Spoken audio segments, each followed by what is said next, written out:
These are the types of listening in one therapy session. Yesterday was a really bad day. I woke up super late because I missed my alarm and I missed my bus and I didn't make it to my chemistry class. So I'm really upset. I've just been feeling really bad lately. And I didn't eat today at all. I've just been. What we just saw was an example of silent listening, which means staying completely attentive and responsive without saying anything verbally when you're listening. In this clip, the therapist nodded and made eye contact, showing that he was fully engaged and giving the client space to speak freely without interruption.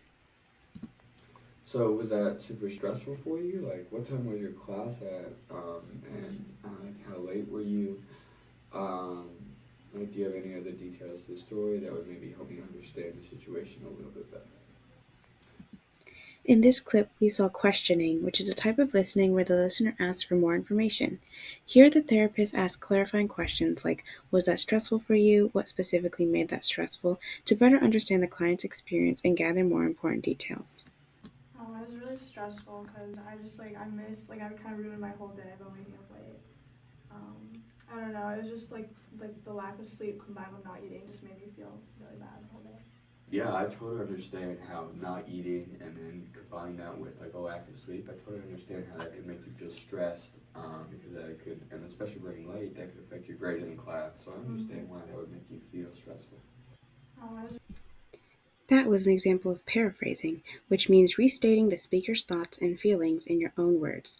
In this clip, the therapist summarized the client's stories and what she was saying to show that he understood and encouraged the client to keep sharing. I'm so sorry that was stressful for you. I've been there too a lot before where you wake up late and then you're rushing because you don't have time for tea, breakfast, and you go to class and you got a headache and it really sucks. I'm sorry that that happened to you today. The clip we watched showed empathizing, where the listener identifies with the speaker's feelings. The therapist in this clip expressed sympathy for the client's hard day, helping the client feel supported and safe to open up even more. For example, he said that he's been in that spot and made her feel like she was not alone in those feelings. I think it's actually really brave of you, and it shows really good growth that you were able to pick yourself up and go to class, even though you slept in late and you didn't get to eat. It was really good of you to make that decision to continue to be productive during your day. I think. What we just watched was supporting, which is when the listener shows solidarity with the speaker's situation. In this clip, the therapist praised the client for being brave enough to still attend class even after um, feeling like a failure before, and this helped the client feel more confident about their actions, which is especially helpful when you're just feeling low about yourself. I've been fighting with my friend a lot recently. We've been having a lot of random fights, and I feel like our friendship is kind of deteriorating. Oh, Um, that definitely makes sense then. Why that would also contribute to your mood of feeling stressed. That makes sense. I understand that. yeah. In this clip, the client just offered another story that she had to share. And what we saw though was that the therapist was analyzing, where the listener offers an interpretation of what's happening. The therapist suggested that the relationship issues might be affecting the client's mood, helping the client think about their feelings from a new perspective. How do you think this friendship has been affecting your mood? Has it contributed to your stress in any type of way? Yeah, it's actually the reason I didn't sleep last night. I was just up all night thinking about all the good times we had and I just feel really bad we're not that close anymore. And I actually really miss talking to her throughout the day. It's just all these stupid little fights that add up. Like yesterday we had this really dumb fight and I just feel so bad. I don't know if it's my fault or if it's her fault and I just feel horrible. And how do you think that that has affected your mood? Um, I guess it's just been causing a lack of sleep, and that's just causing all this stress, which is definitely not helping my mood at all. It's just making me really sad. So it's definitely a major thing affecting my mood for sure. I didn't realize how much it was.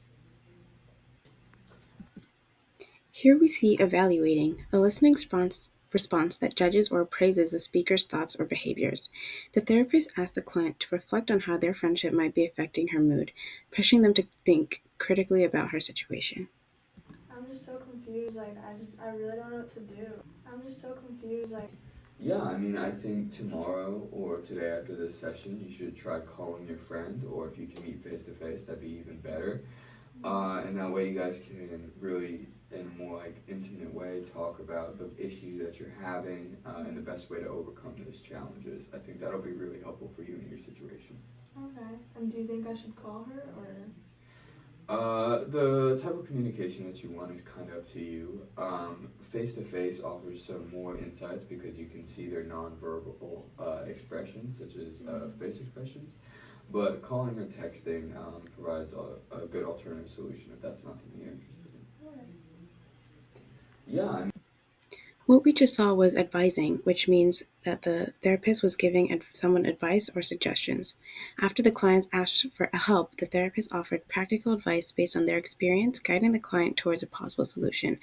For example, he advised towards going face to face. That way, that they could show more nonverbal expressions and just be more upfront, but also offered alternate solutions like speaking through text or online. There's also something else that's been on my mind. I've been applying for jobs recently for the summer. And I just feel so stressed about that. Like I just have so much to do. I applied for so many jobs and I'm so worried that I'm not gonna get any. And I'm just anxious.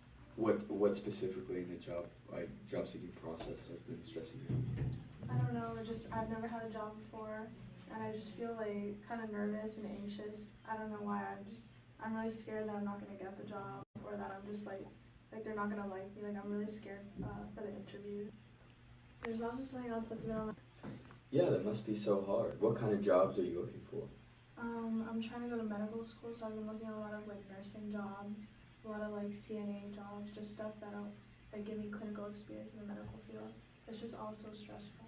Yeah, I mean, that makes sense. What kind of qualifications do you have for this job? I don't really have any qualifications. That's the thing. I'm trying to like get jobs and get more experience to do that. That's why I'm so nervous. I've just like never had a real job before. Yeah, I understand. That makes a lot of sense. Yeah. What kind of steps are you taking to make your resume look good? I've just been putting a lot of volunteer experience that I have. I've been putting my grades and my GPA and all of my extracurriculars, and I'm just really hoping that it'll be enough. What kind of steps? What we saw was a type of reflective listening. The listener invites the speaker to talk openly without fear of being judged. In this example, the therapist listened carefully, asked questions, and validated the client's feelings to build trust and understanding. I don't know. I've just been so stressed. Like I just don't really know what to do. Like I'm just not very good at managing stress. Yeah, I understand that. I mean, I think you've actually done a pretty good job of managing your stress. You were able to get to your class, even if it was a little bit late. It's still good that you were able to go and get your assignments completed. I think that was really good.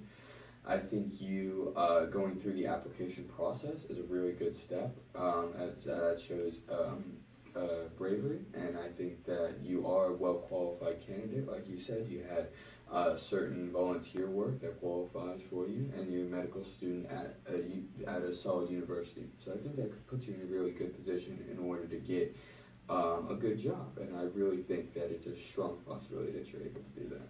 Thank you for your advice and feedback. Yeah, and also some more advice that I have for you is just like try to do some interview prep if you can in the future. If you want, I'd be happy to work with you on that type of thing. But I think that your resume is really good and that you are definitely well qualified for the positions that you're applying. Thank you.